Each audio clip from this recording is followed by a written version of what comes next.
Ici Grégory de Best Coaching. Aujourd'hui, nous allons voir une vidéo concernant la testostérone.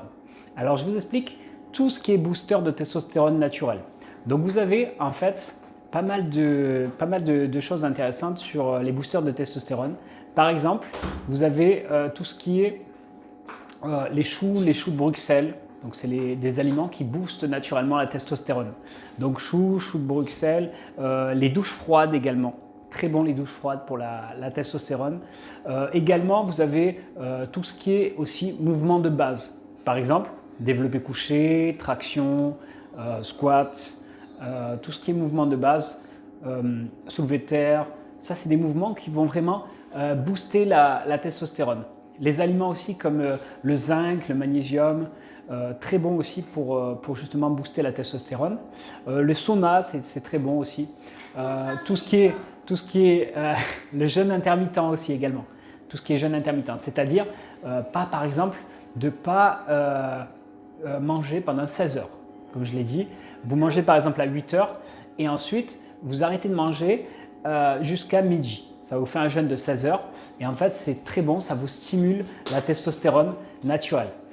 Donc qu'est-ce qui est bon aussi? Vous avez des produits que vous pouvez trouver aussi également dans les magasins comme des magasins de compléments alimentaires, par exemple comme de la Tribulus terrestris. Qu'est-ce que c'est la Tribulus terrestris? La Tribulus terrestris, c'est une plante africaine. C'est une plante africaine qui permet de rehausser la testostérone si elle est trop basse, mais également de la diminuer si elle est trop haute. C'est une sorte de régulateur de testostérone. Ça peut être intéressant de prendre ça pour des gens un petit peu plus âgés, la cinquantaine par exemple.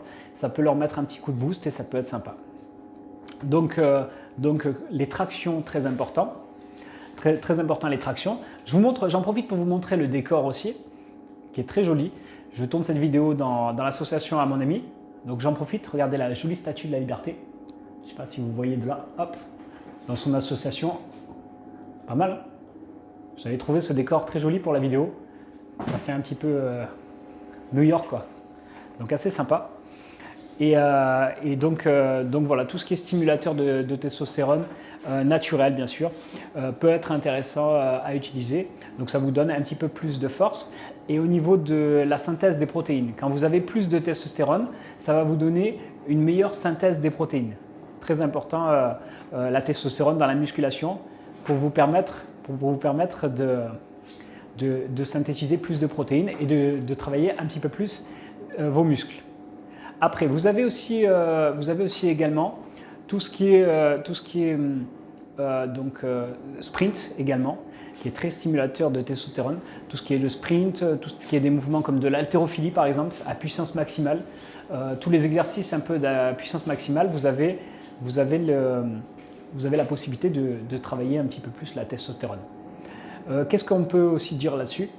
On peut dire que les tractions sont très très importants, notamment pour actionner beaucoup de fibres au niveau du dos.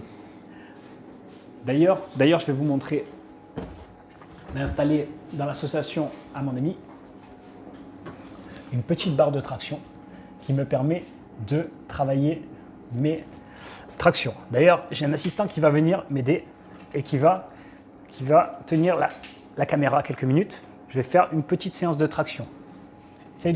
Essaye de filmer. Alors, essaye de filmer comme ça. Alors, je te montre. Voilà.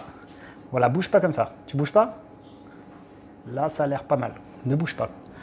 Donc, je vais vous montrer une petite séance de traction. Donc, voici large. Nous allons faire large, comme ceci. Petite séance.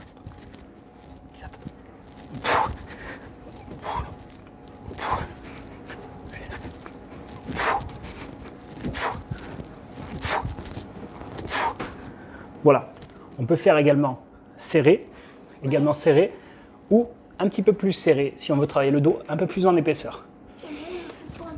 Et même on peut tourner, c'est-à-dire comme ça.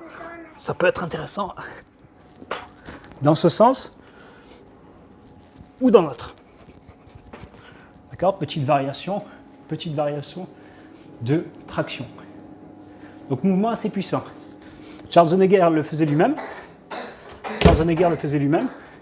Donc en fait, tout ce qui est exercice de traction, par exemple, lorsqu'il a affronté Sergio Oliva en 1969, en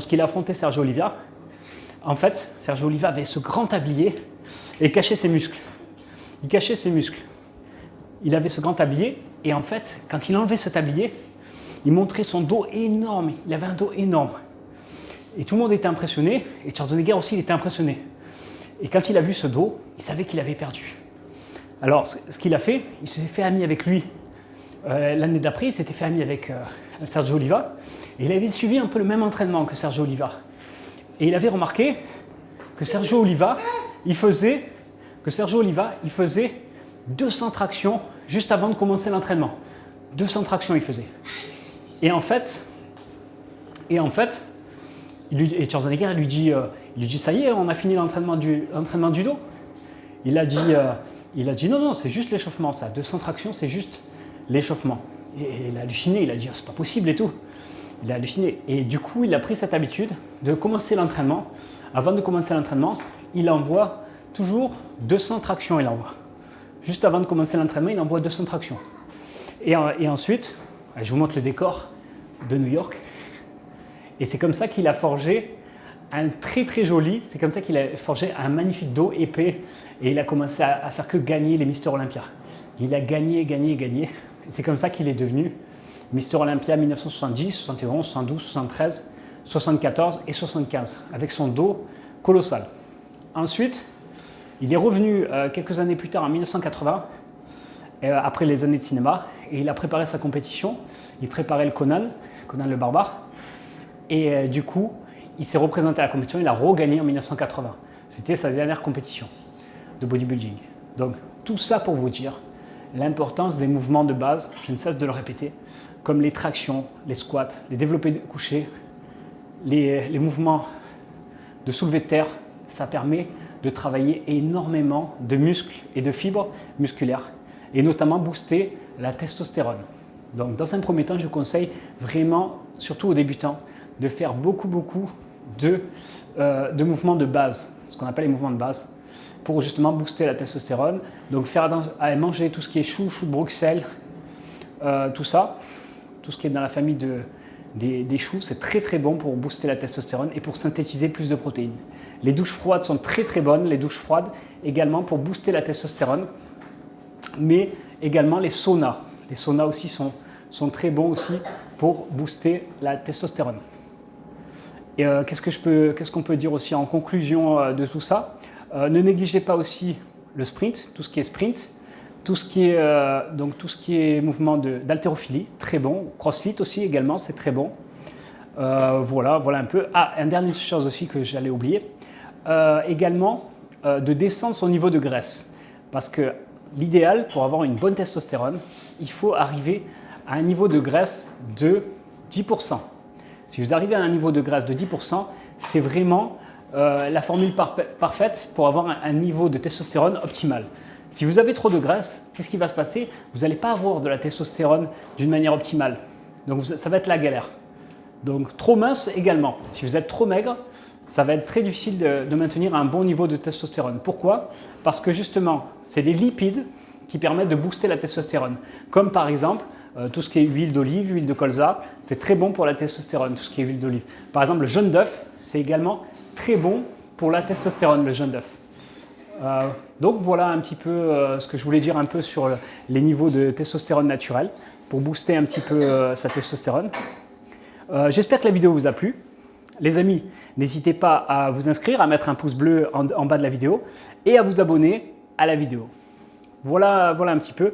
Et n'oubliez pas de mettre la cloche en bas de la vidéo, justement pour être informé de toutes les futures vidéos qui arriveront dans l'avenir. Voilà les amis, merci les amis de votre soutien. Merci pour les pouces bleus, merci pour les abonnements. Et je remercie tous mes abonnés aussi de m'aider et me soutenir. Merci beaucoup les amis. À bientôt, merci.